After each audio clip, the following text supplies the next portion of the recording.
आपने मुझे बुलाया? हाँ, संध्या कह रही थी कि तुम किशन को जानती हो। हाँ दीदी, अच्छी तरीके से। तुम उसी के गांव में रहती हो? नहीं दीदी, वो हमारे पड़ोस के गांव में रहता है। अच्छा, कैसा लड़का है वो? एक नंबर का लफंगा है। मुझे भी ऐसा ही लगता है।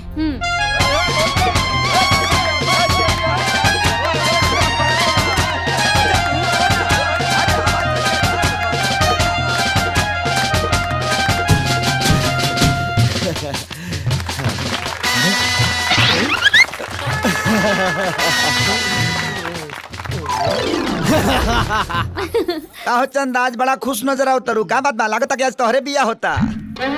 खुश ना रही तका उदास रही। यहाँ एगो तू ही हमके देखे वाला थोड़े बाड़ा, बहुत लोग बा देखे वाला। एगो चेहरा के कितना लोग के देखैबू, घूम फिर के हमरे लगे आइबू। हमरा लगे मोहब्बत के गम नहीं खे, आ तू हमके संभारा इतहरा में दम नहीं खे। ए तोहरा के का अगर चाह दी ना तो तोहरा साथे साथे सब जनी के रस निकाल दे। हट, तहरा से तो मुँहे लगावल बेकार बा। मुहे ना लगेबू तो मोहब्बत के लेमचूस कैसे? प्रभु बैठा। बुड्ढे, अंधे हो क्या? दिखाई नहीं देता कचरे का डब्बा? देहाती गंवार कहीं का। प्लेट उठा और रख इसमें। जी। ना काका, प्लेट के हाथ मत लगाइया। हमनी के बराती है जा, केहू के बाप के नौकर ना। ए मिस्टर, तमीज से बात करो तुम।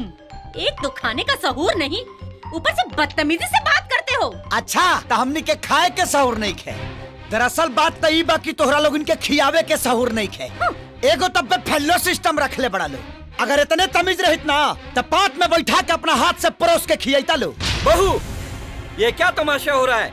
देखिए ना बाबूजी, एक तो जानवरों की तरह खा रहे हैं, ऊपर से कुछ कह दिया तो बोलते हैं कि परोस के खिलाओ। अच्छा, तो हमनी के जानवर है जा।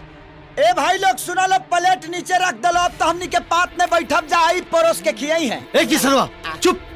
तोरा छोट बड़ के लिहाज नहीं करे। चुपचाप खाना खा और शांति से बिया होके दे। नहीं समझी जी, किशन ठीक बोल रहा है। बहू सबको परोस कर खाना खिलाएगी। मैं और परोस के खिलाऊंगी?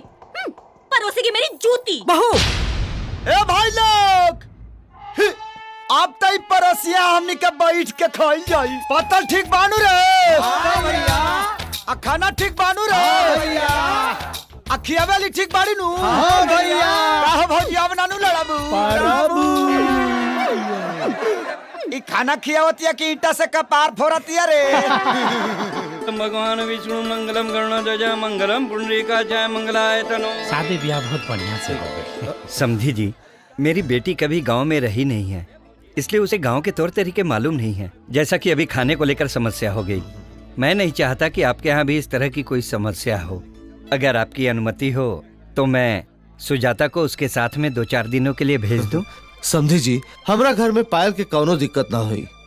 फिर भी रहुआ 2-4 दिन खातिर अपना बहू के हमरा घर में भेजल चाहता नहीं, ता हमरा कौनो दिक्कत नहीं।